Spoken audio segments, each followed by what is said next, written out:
L'échange que vous allez entendre est un entretien épistémique. Il s'agit d'une conversation asymétrique dans laquelle on s'intéresse à notre interlocuteur en lui posant des questions. Au travers de celle-ci, nous cherchons à comprendre les raisons qui motivent son avis. L'objectif principal de cette forme de conversation est de passer un moment agréable et mutuellement enrichissant. Bonjour JRM, comment vas-tu ? Bonjour. Ça va ? Oui, ça ça va. va. Dimanche ? Ouais, bof. Mais bon, c'est personnel. Ah, ouais. Et il y a des dimanches moins bien que d'autres. Voilà. Ouais, non, tous sont nuls, mais c'est la vie. Bon, ok. Bon, bah alors heureusement, il y a d'autres jours dans la semaine. Que le Voilà. dimanche. Et oui, bon, bah tu connais le principe, tu connais un tas de choses. Et bah, je suppose que si t'as voulu monter, c'est que Artemis ça te parle. Donc, bah vas-y, je t'invite à me dire ce que tu en penses, fiction ou réalité. Enfin voilà, me dire un petit peu, m'expliquer ça. C'est-à-dire que moi, je suis moins tranché, en fait, en ces termes. C'est-à-dire dire que c'est de la fiction, c'est mentir. Et dire que c'est une réalité, d'une certaine manière, pardon pour la voix, c'est un peu... J'aime pas les thématiques... Enfin, pardon, vous savez, les avis tranchés, comme ça. C'est réel ou c'est... C'est une bonne chose, je trouve. La question est comme ça formulée, c'est court, mais c'est, enfin voilà. J'écoute ton avis moins tranché, justement, n'hésite pas. Ben, j'ai toujours été un partisan de la nuance intellectuelle, et c'est pour ça que j'aimerais monter. C'est-à-dire qu'on peut pas catégoriser les gens pro-Artémis ou anti-Artémis, vous voyez. C'est un petit peu comme si, on réduisait la pensée. Moi, je suis un petit peu sceptique sur tout ce qui est, on va dire, astronomie, tout ça. Je suis sceptique dans le sens où il y a des petits indicateurs qui ne sont pas des vérités en soi, mais qui me poussent un petit peu à être méfiant. C'est-à-dire que j'ai pas confiance, en fait. Vous voyez ce que je veux dire ? Est-ce que ça veut dire pour autant que c'est faux ? Non. Mais ça veut dire que moi, j'ai pas confiance. D'accord. Je vais essayer de le résumer pour voir si j'ai bien compris. Tu connais en gros, toi, justement, tu vois des choses. Alors, tu m'as parlé d'astronomie, et tu vois des choses en fait qui te rendent méfiant. Mais méfiant, ça ne veut pas dire pourtant que tu rejettes ou que tu valides. Ça veut juste dire que voilà, tu regardes un petit peu plus et tu te poses peut-être plus de questions. Est-ce que déjà j'ai compris ce que tu voulais dire ? Exact. C'est-à-dire que je ne suis pas, on va dire, affirmatif dans le sens où tout ça c'est faux. On va dire très limité, on va dire très cloisonné. Je pense qu'il y a du vrai, mais il y a aussi on va dire des stigmates de pensée, c'est-à-dire plein de petits curseurs. C'est-à-dire le fait que ils aient perdu une quantité astronomique de bandes sur la mission Apollo 11. Le fait que quand les astronautes sont revenus, ils avaient pas l'air très enchantés. Le fait que quand on leur pose la question sur le fait qu'ils aient vu des étoiles, ils arrivent pas à se mettre d'accord. Donc c'est pas très, on va dire, ils aident pas en fait les gens à être très, on va dire, confiants sur la chose en elle-même. Ok. Oui, tu vois des choses qui t'interrogent. C'était un peu ce que tu me disais.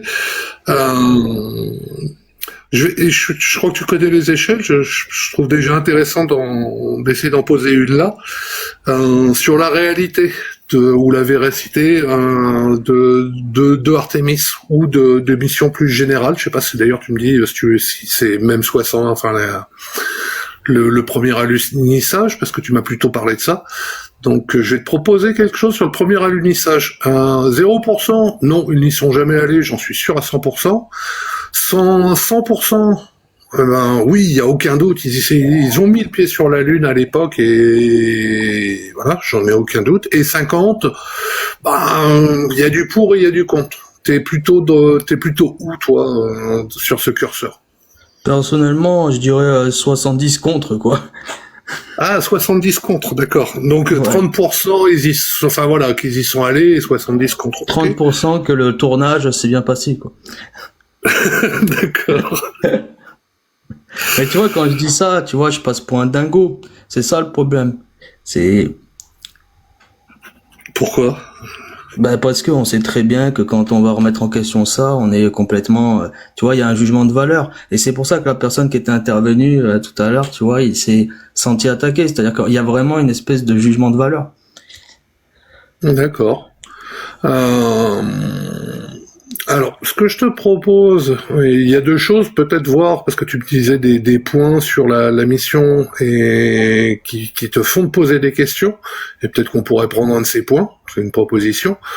Ou alors, l'autre possibilité aussi, c'est sur ce jugement de valeur, si tu veux développer dessus. Donc je sais pas, je te laisse le choix, en fait, qu'est-ce qui t'intéresse le plus de développer? Bah, le jugement de valeur, c'est intéressant, c'est-à-dire que, en fait, il y a ceux qui savent et ceux qui ont la vérité toute, on va dire, toute incluse, et ils se permettent, en fait, de dire et de dénigrer tous ceux qui vont pas dans leur sens. Et pour moi, c'est un petit peu une espèce de cloisonnement, c'est-à-dire, je pense que la base, en fait, de la critique et de la réflexion, c'est de dire je ne sais rien. Le doute est à la base de la réflexion. Et quand on est aussi absolu, je vais pas reproduire, en fait, les pensées de Star Wars, mais seuls les Sith sont aussi absolus, quoi. Et il n'y a pas plus absolu que les zététiciens. En réalité, sans en avoir conscience, les zététiciens sont des Sith. D'accord. Pardon pour le bruit. Ah oui, il n'y a pas de souci, ça arrive. Ouais, tu me disais donc oui, donc le jugement de valeur, et en fait il y a des personnes qui, du coup, ont une certitude absolue qu'on y est allé, et à partir du moment où tu dis que tu as un doute simplement, ou même que t'es plus, pour toi, tu penches plutôt du côté où on n'y est pas allé, du coup, t'es mal perçu. Est-ce que c'est ça, ce que tu me dis déjà? Oui, mais il n'y a pas que moi qui le dis. La personne qui était passée avant, justement, aussi a eu ce... D'accord. Et à ton avis, pourquoi, en fait? Ben, c'est justement, en fait, le fait de ségrégationner, en fait, les avis divergents. C'est-à-dire que moi, j'ai des avis, ça veut pas dire que c'est les bons, mais jamais je me permettrai de dire à la personne qui va pas dans mon sens, t'es un ci, t'es un ça, ou il y a un souci vis-à-vis de ça. Vous voyez ce que je veux dire, d'essayer de cloisonner. Au contraire, je pense que justement pour ceux qui se prétendent de la science et de l'évolution scientifique, le processus d'évolution scientifique, c'est justement des gens qui sont pas d'accord. Ouais. Et est-ce que les personnes avec qui tu discutes, qui se réclament d'un processus scientifique, je reprends tes termes, est-ce que ce sont vraiment des scientifiques? Ah, il y en a beaucoup qui s'en réclament. Maintenant, non, des scientifiques à proprement parler, je pense pas qu'il y en ait beaucoup sur TikTok, en vrai. D'accord. Oui, donc c'est voilà, c'est des personnes qui se disent comment dire, d'une obédience, d'un camp, ou quelque chose comme ça. Après, sur justement ces personnes qui se disent, voilà, plutôt versées vers le scientifique, je veux dire comme ça, si ça te va. Est-ce qu'ils sont tous déjà dans le jugement de valeur ou dans le dénigrement? Ou est-ce que c'est variable, ou comment ça se passe en fait? Bah, c'est très vite, en fait, dans le jugement de valeur, dans la mesure où on n'est pas d'accord avec eux.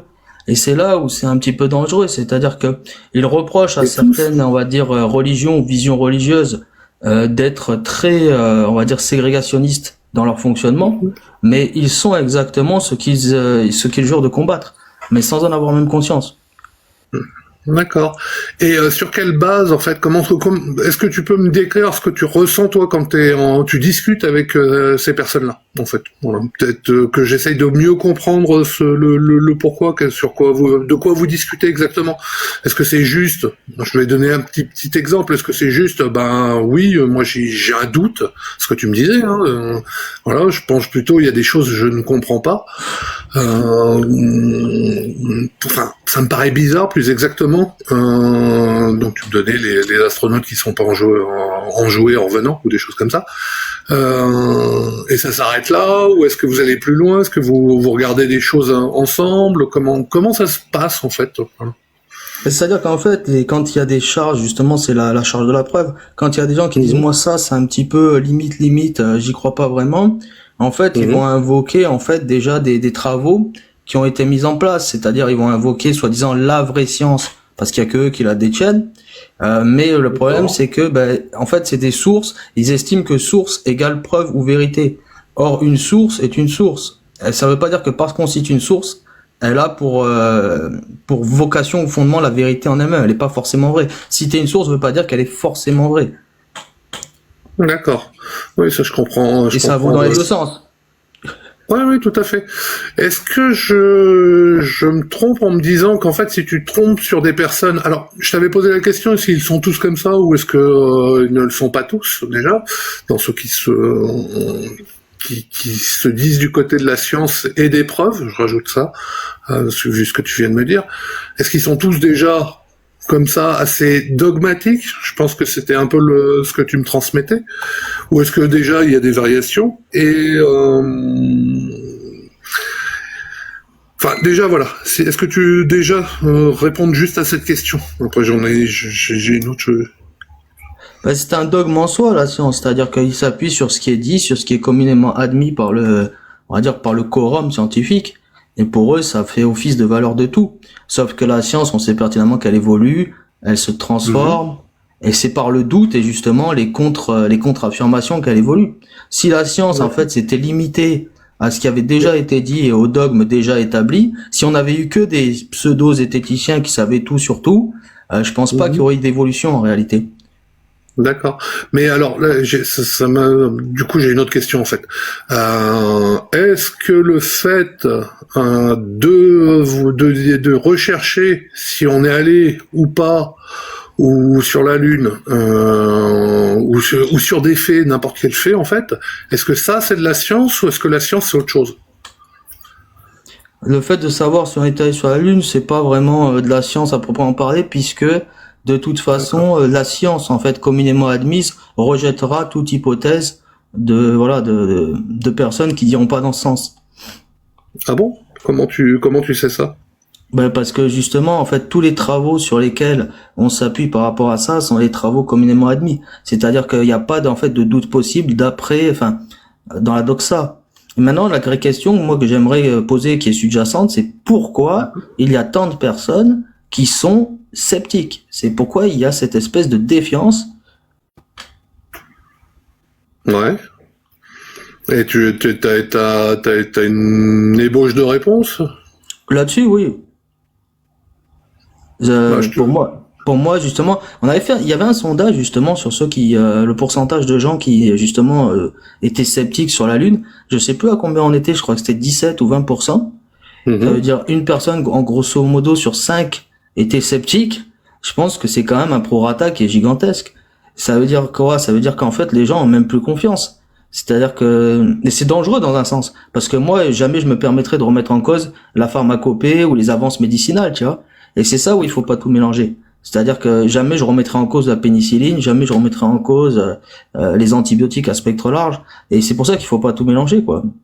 D'accord, c'est super intéressant. Et tu me dis, voilà, tu remettras pas, tu me donnais la pénicilline ou la pharmacopée, je crois que tu m'as dit, des choses comme ça.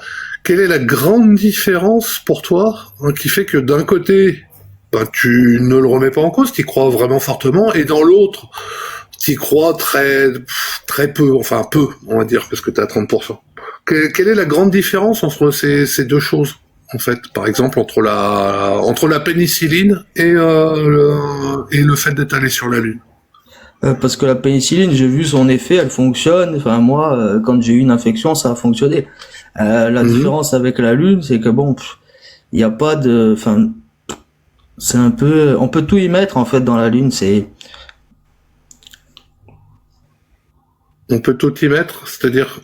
Ouais, c'est-à-dire qu'en fait, c'est très loin, très compliqué. D'accord. Et même si c'est vrai que les projets ont réuni 400 000 personnes, oui, mais je pense pas que ce soit 400 000 personnes qui aient été dans la fusée, entre guillemets. Et on peut réunir 400 000 personnes sur un projet, mais pour autant, dans la fusée, il y avait 3 personnes. Donc bon. D'accord.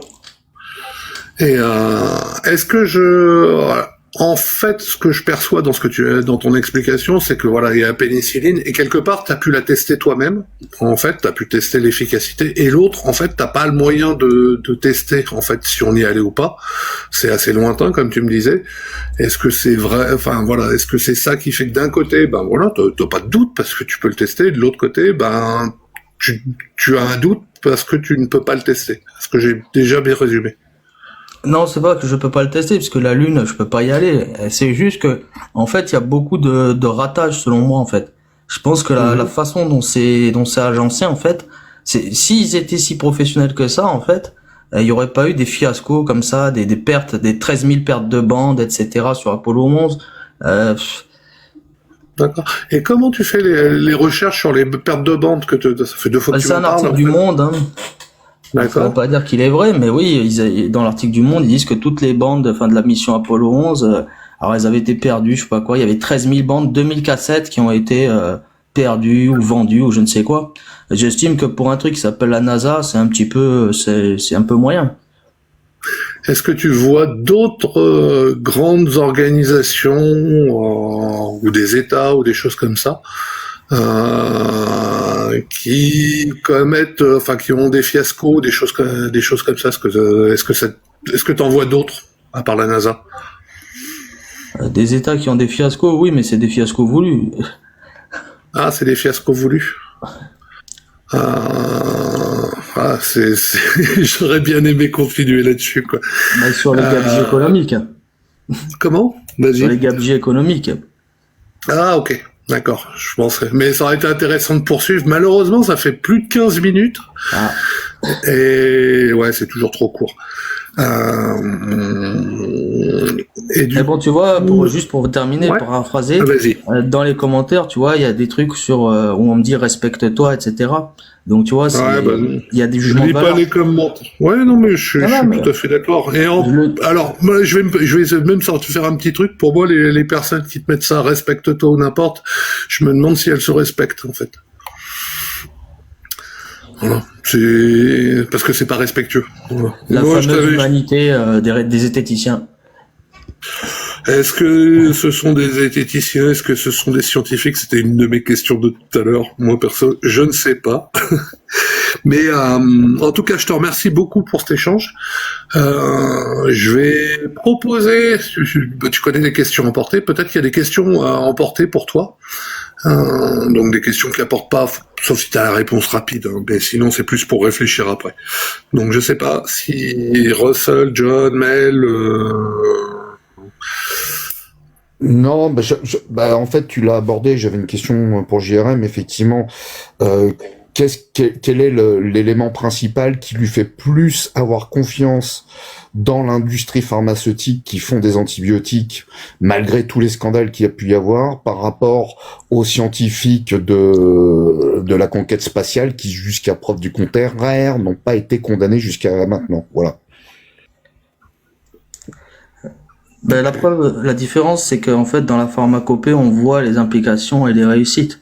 L'espace, c'est très lointain et personne peut en réalité voir de ses yeux et, on va dire, dans sa vie, les vrais résultats, les implications. C'est-à-dire qu'on peut dire tout et n'importe quoi, en fait. C'est très loin. Alors, du coup, justement, tiens, j'ai peut-être une dernière question. Quelle est pour toi la plus grande différence pour un commun des mortels entre ce qu'il voit dans un microscope et ce qu'il voit dans un télescope?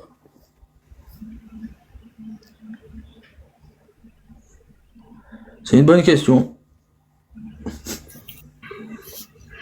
Ok, merci Je suis Russell. pas scientifique, merci, mais je suis pas scientifique, désolé.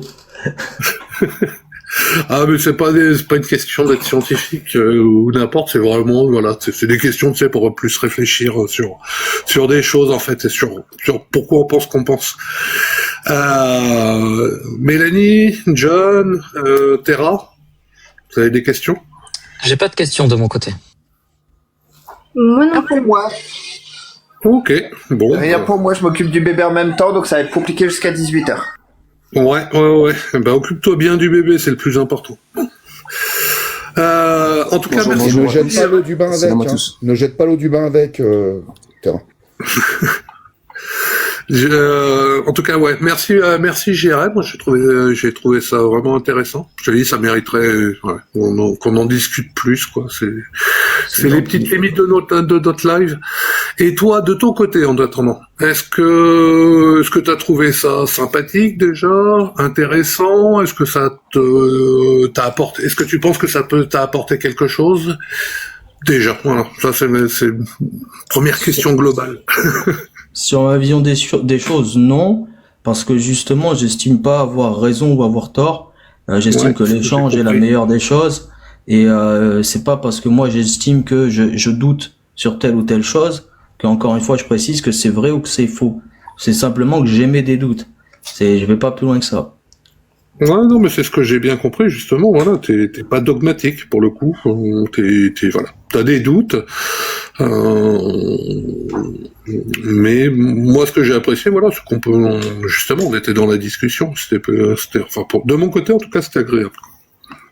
C'est gentil. Et, c'est surtout vrai. C'est objectif.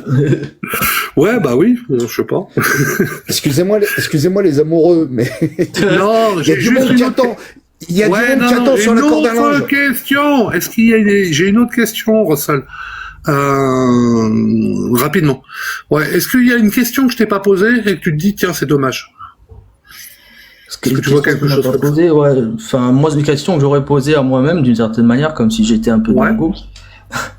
C'est justement pourquoi les gens, en fait, qui sont un petit peu comme moi, sont de plus en plus nombreux et pourquoi il y a cette espèce aujourd'hui, selon toi, de défiance de la part d'une d'une bonne partie de la population vis-à-vis des choses qui sont établies, en fait. Pourquoi aujourd'hui on assiste à de plus en plus de ce qu'on appelle complotistes? C'est-à-dire pourquoi de plus en plus de gens aujourd'hui remettent en cause, en fait, des versions officielles, etc.